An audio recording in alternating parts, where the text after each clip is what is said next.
All right, there we go. Now we're live. Oh, my eyes are watering. Here, let me give this one to you. You're gonna man that side.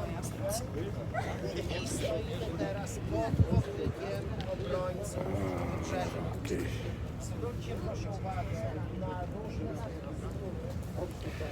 So we are in Poland on Westerplatte.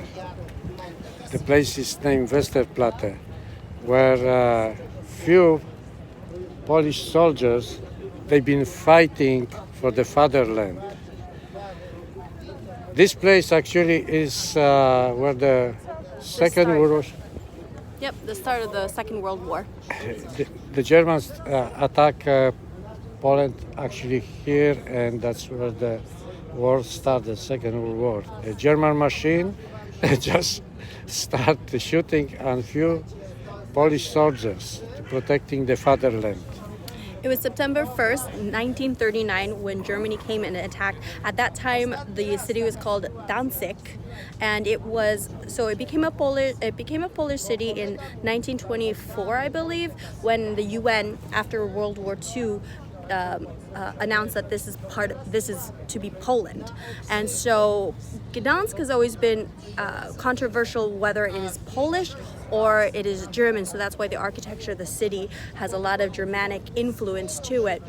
So both German and Poles have claimed it to be their like ancestral part of the country. So right now we are over in Westerplatte, which is a peninsula of the port, and this is the first place. This, along with the post office, is the first place where the Germans came and attacked Poland, September 1st, 1939. So behind us is the monument commemorating the fallen soldiers who had protected Westerplatte.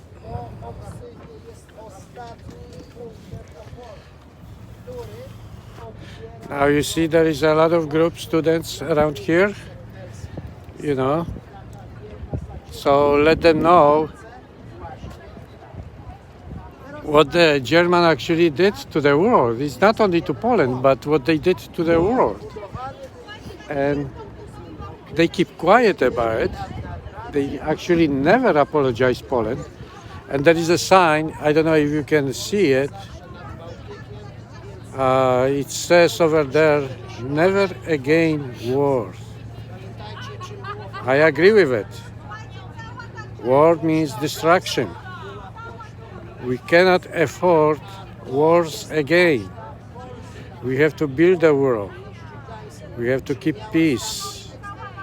Peace with the soul, peace with the world. Okay? See a lot of ships here. That's where the entry it is to the Gdańsk also, to the shipyard. And I'm gonna show you the area around.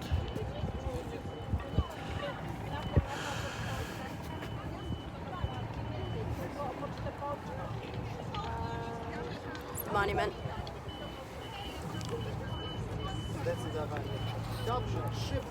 All right, let's walk to the ruins. So we're going to be able to see one of the guard houses that you can see where it lays in ruins now. They are creating a lot of the areas under construction because they're putting together a cemetery for the lost soldiers also over there. So as we walk past that area, you'll see a lot of it's closed off. But we're going to head now to the remnants of the guard post. Let's go. Also, I want to say some words to mayor of this city of Gdańsk that this city is not a free city. This is Polish land. Tu jest Polska. And she have to remember that. Okay? So it's, as you see, this is beautiful part of Poland. And the memory, what we have right here, is very sad. Poland been fighting for the fatherland.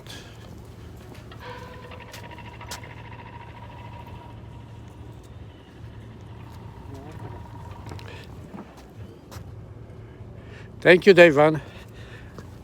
Tara tried to do everything the best to show you the Poland You know, we are on a place where it's kind of sad, you know, because we would like to see the peace all over the world and solve the problem peacefully, not by the war.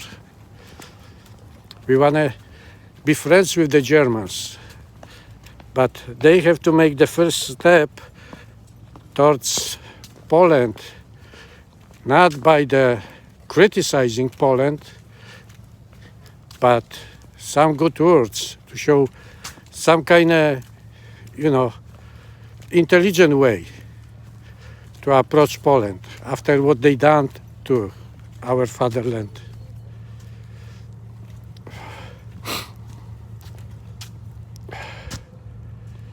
Yeah, Jared, it is nice here, a lot of trees, but you have to forget that the winter time is coming and the green turning, as you see now, is getting, the trees getting, the leaves getting yellow already, and they start falling down.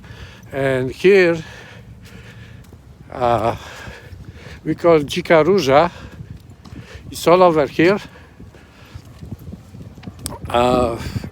Polish people usually use these wild roses for making a little bit about for the wine, but also it's good for tea. It's good for your body. A lot of vitamin C.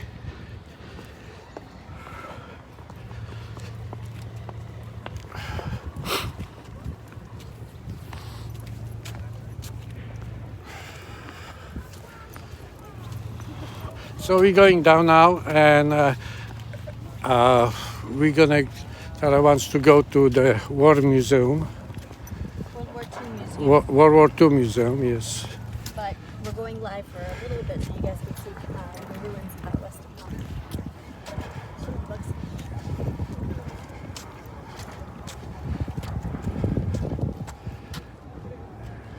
Hi, David.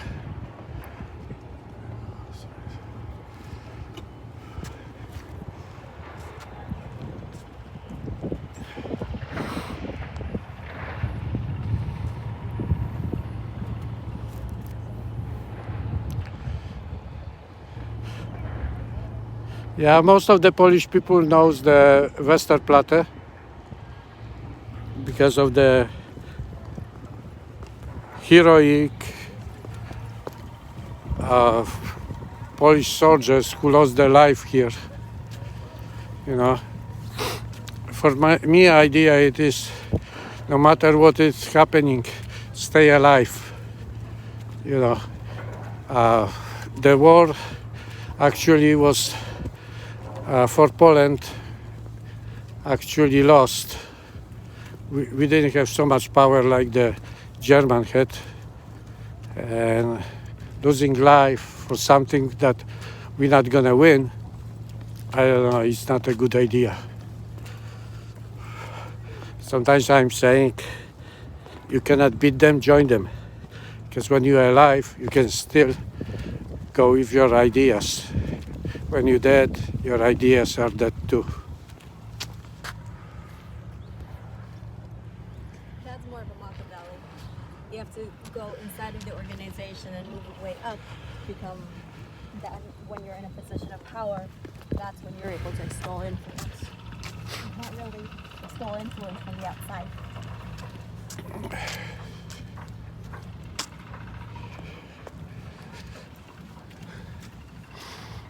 Okay, we can see the sign a little bit better here, which is, it says never again war. We have to fight for the peace, not for the fight the wars. It's have to be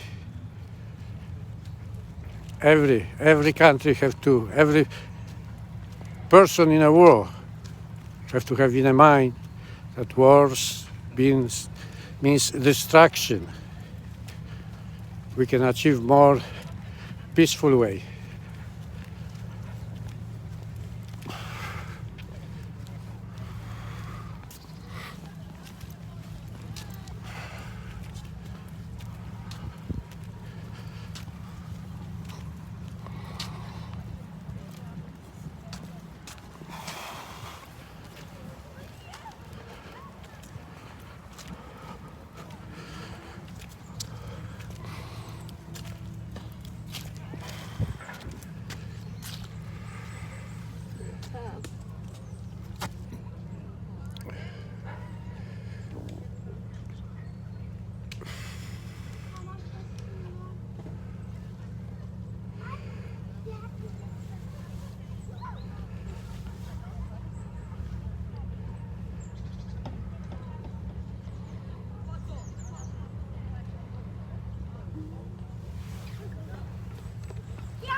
Hey, good afternoon, Jer.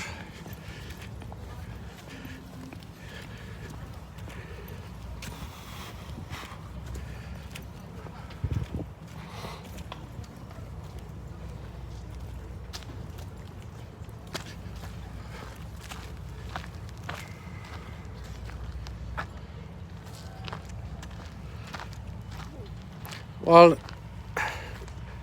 the masks are not mandatory. We see some people with the masks, but they're not mandatory. So some people have them, some people don't. I mean, it's up to you if you want to wear them. But I put the mask whenever I have to be closer to the people. If I'm in a way, far away from the people, then I don't put it.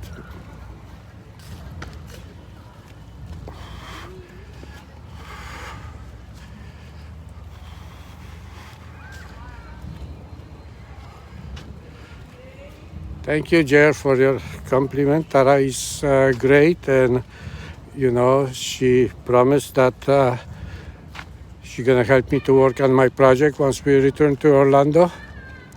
So I will be appreciated if she will do that.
Okay, let's just follow you.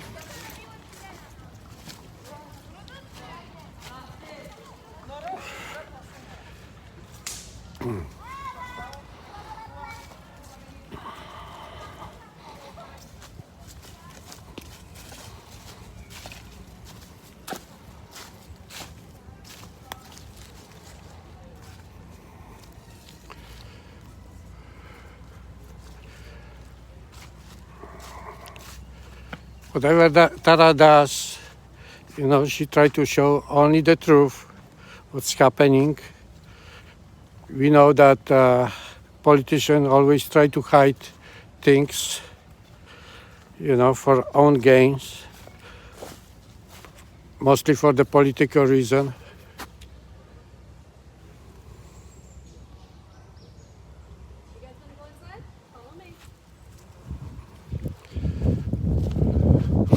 We just follow Tara. This is where the Polish soldiers been bombarded by the Germans, and they did all that destruction here by the bombs against the regular rifles.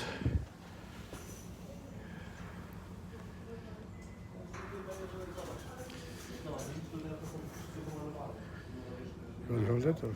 That's okay, you can hold it. Just trying to show him a little bit.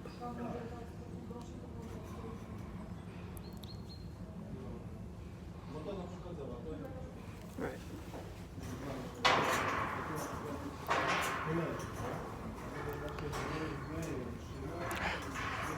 I'm grateful to anybody who appreciates the peace in the world.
Yeah, Matt, that's true.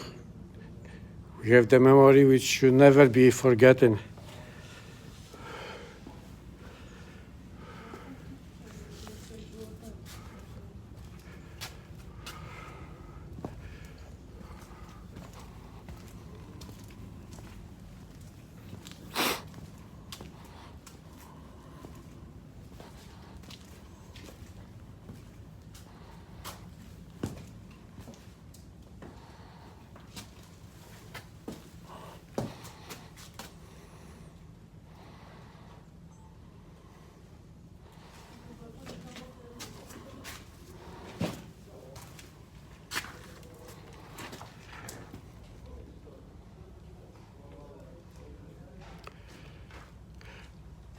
This is like a bunker which the Polish soldiers was keeping the ammunition, and they try to, when the German attack, they try to protect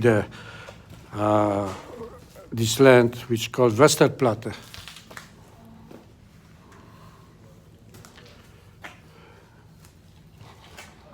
And of course, the Germans just bombed it. The ship got close to this place. It's like a peninsula, so they came from the water with the ships, and they just bombed this place. And I don't know, if I would be in charge, I would let seeing the big power of the Germans, I would probably just tell the soldiers, just give up, But I guess the feeling was stronger about the fatherland, and they keep fighting.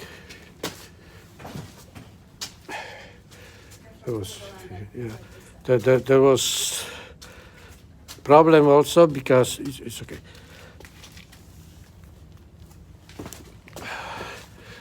Because there was no doctors around here. They didn't have even, things to take care of the wooden soldiers.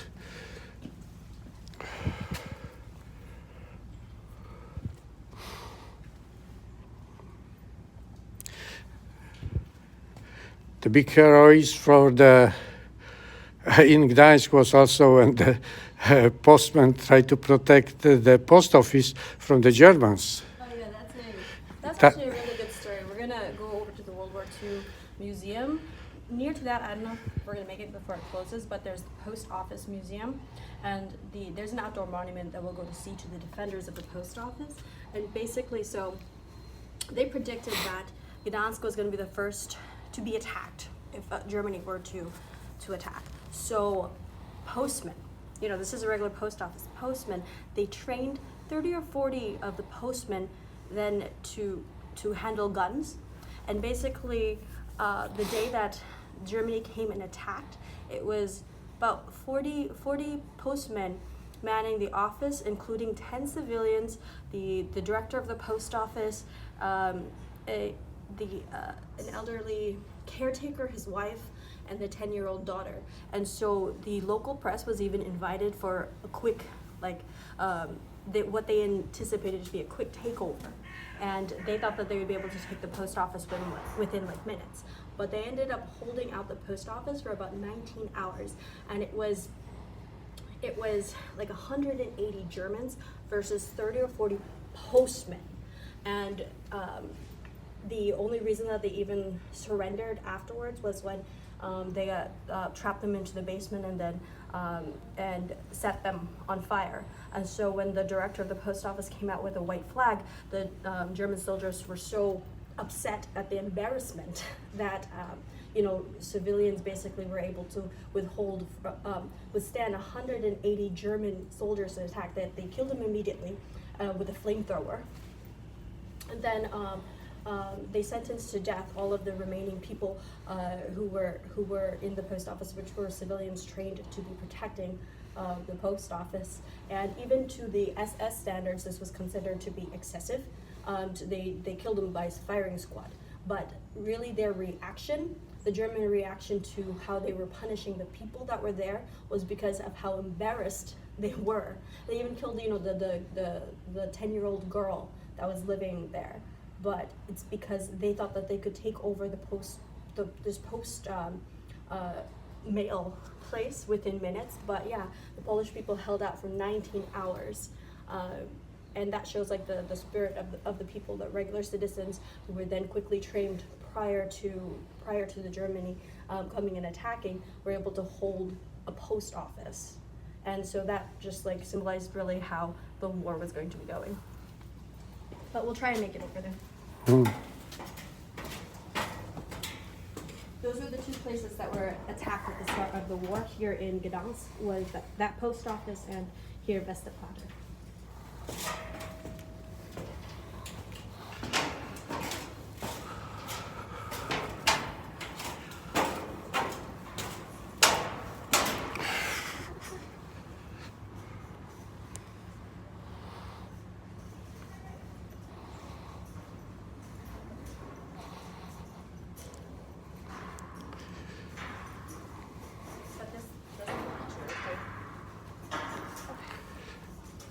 We'll go ahead and turn off this screen so we can make our way over to the World War II Museum.